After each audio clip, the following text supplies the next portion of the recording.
Good morning, everyone.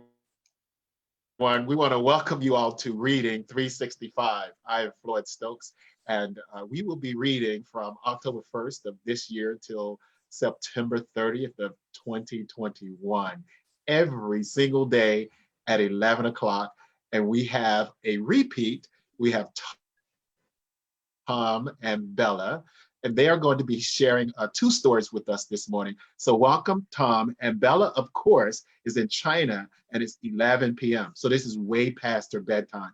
So we appreciate her being here. She's such a fantastic reader and an awesome little girl. And we thank you both for joining us, Tom and Bella. Thank you. Well, we're glad to be here and we're ready to read, but first, let's do a little math problem. I like to play with blocks. You probably do too. So I have some blocks here. 4 plus 5 equals how much? If you said 9, you're right. And sometimes we use the blocks to build towers. And someday, next time, 2 weeks from now, when we're with you again, we'll see how high a tower we can build. But right now, let's go to our first story. If you remember from 2 weeks ago, we read a story about mouse deer, like an animal that looks like a mouse and looks like a deer. Is it real? Well, we found out it was real.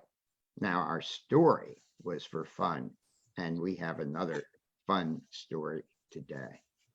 So, in our second story, mouse deer meets another one of his most dangerous enemies.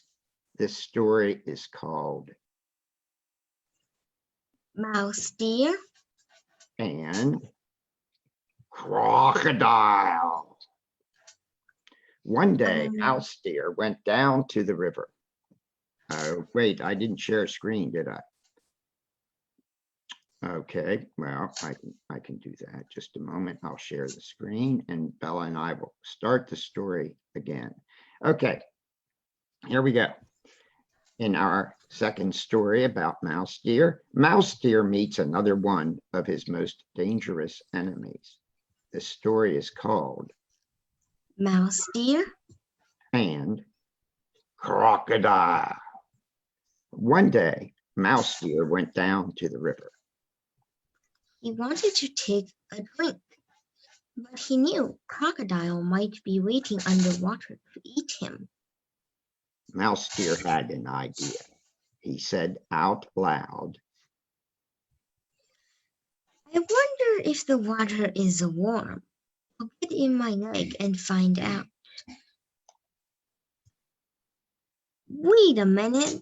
Stop the story. Mouse Deer said he'd put in his leg? What a dumb idea. I thought mouse deer was supposed to be smart. But mouse deer didn't put in his leg. Instead, he picked up a stick with his mouth and put one end of the stick into the water. Oh, the crocodile bit it And pulled it underwater. Mouse Deer laughed. Silly crocodile, don't you know a stick from a leg? And he ran off to drink somewhere else. Another day, mouse deer went back to the river. All he saw there was a floating log. But he knew that crocodile looked like a log when he floated. Mouse deer had an idea. He said out loud, Log is really a crocodile. It won't talk. But if it's really just a log, it will tell me. Hold everything. Mouse deer said crocodile would be quiet, but a log would say something? Now, that's really dumb. It sure is. But then Mouse Deer listened. A rough voice said, I'm really just a log. Mouse Deer laughed. Silly crocodile, do you think a log can talk? And off he ran again. Another day, Mouse Deer wanted to cross the river.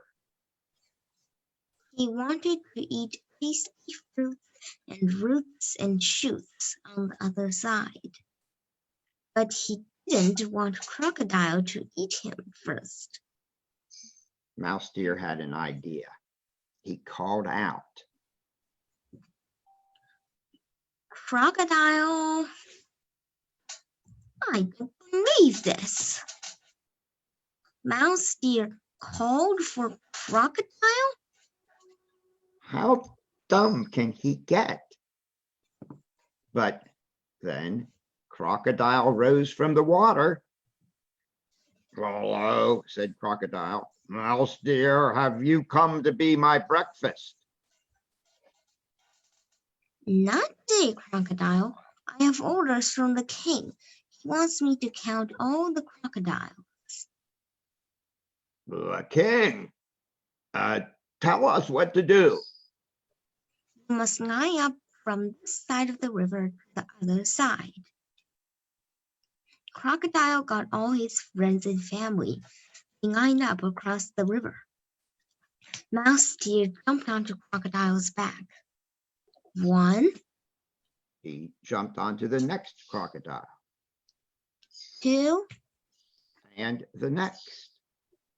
3. Mouse Deer kept jumping till he jumped off on the other side of the river. How many are there? Just enough and all silly. Then he went off singing his song. I'm good and smart as I can be. Try and try, but you can't catch me. Well, Mouse Deer outsmarted Crocodile, just like 2 weeks ago he outsmarted Tiger.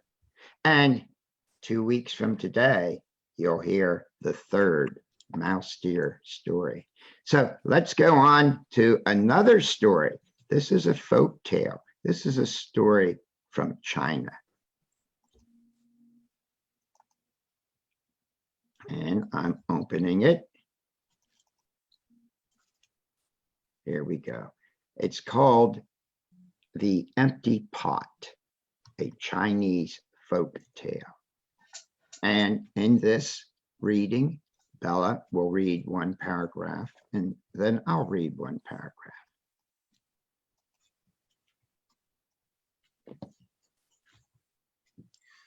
Many years ago in China, there was an emperor who had no children. As he grew old, he just needed to choose someone to take over his throne when he died. He decided to hold a contest. He invited every boy who wanted to be emperor to the palace. Many boys came to the palace.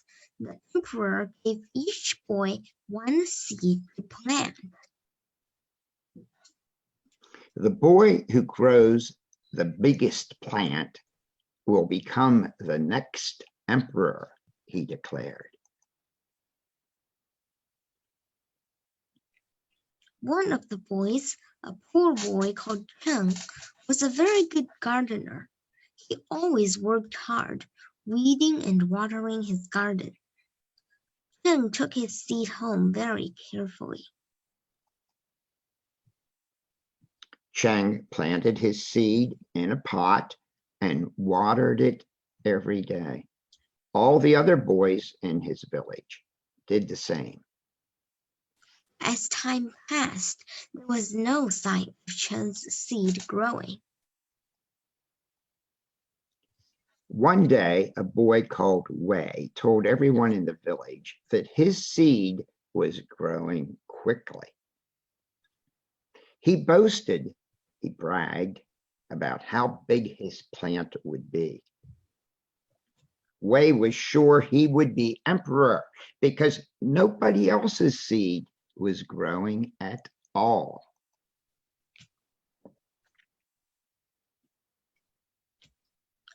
As time passed, all the boys in the village started to talk about how well their seeds were growing. But still, the seed in Cheng's pot did not grow. As months went by, the other boys' plants grew tall and leafy. Still, Cheng's seed did not grow. He tried putting it in a bigger pot, but nothing happened. Wei laughed at Cheng and his empty pot. Cheng decided to ask his parents for advice. They simply told him that he was caring for the seed as well as he could.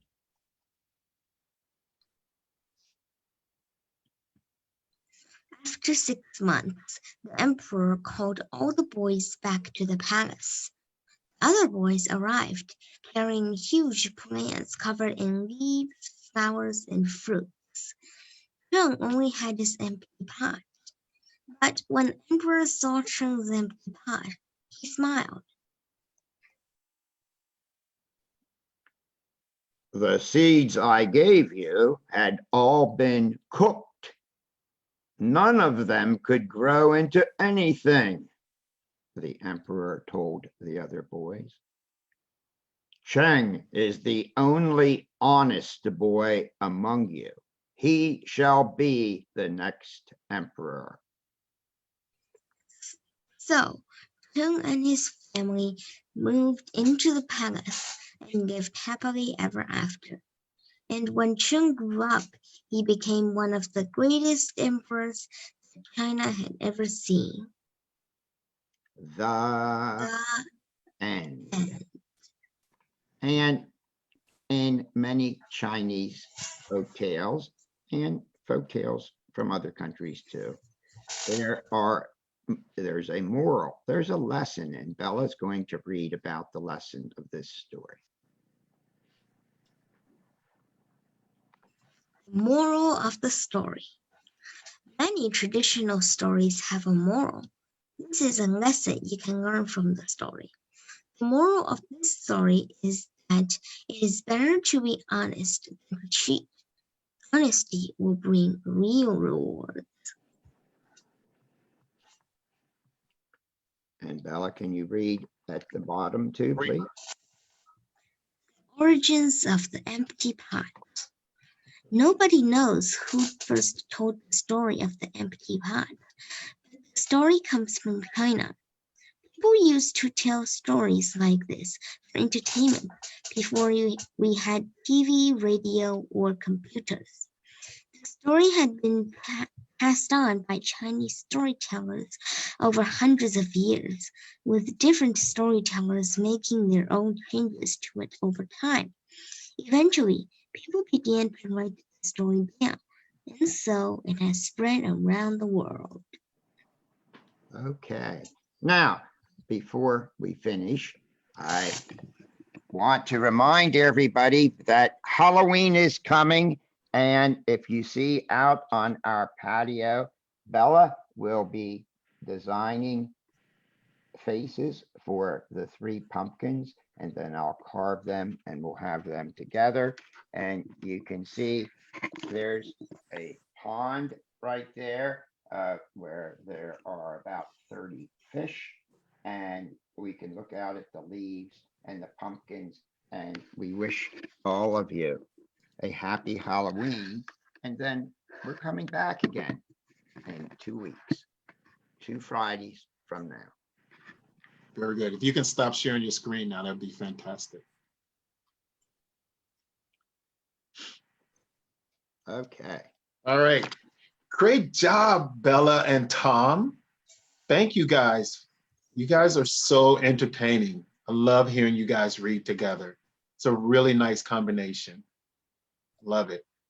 And I especially love the return of Mouse Deer and and the news story. And I love the moral of the story and being honest. And that was just fantastic the way that that played out. So thank you. Thank you. Great job, Bella. We're gonna log off so you can get some sleep, okay? Okay. Okay, so for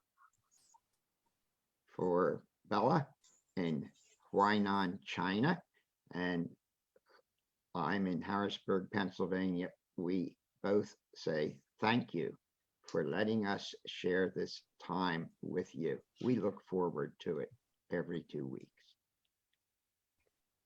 Very good. Hey, Bella, you want to say have a good day in Mandarin?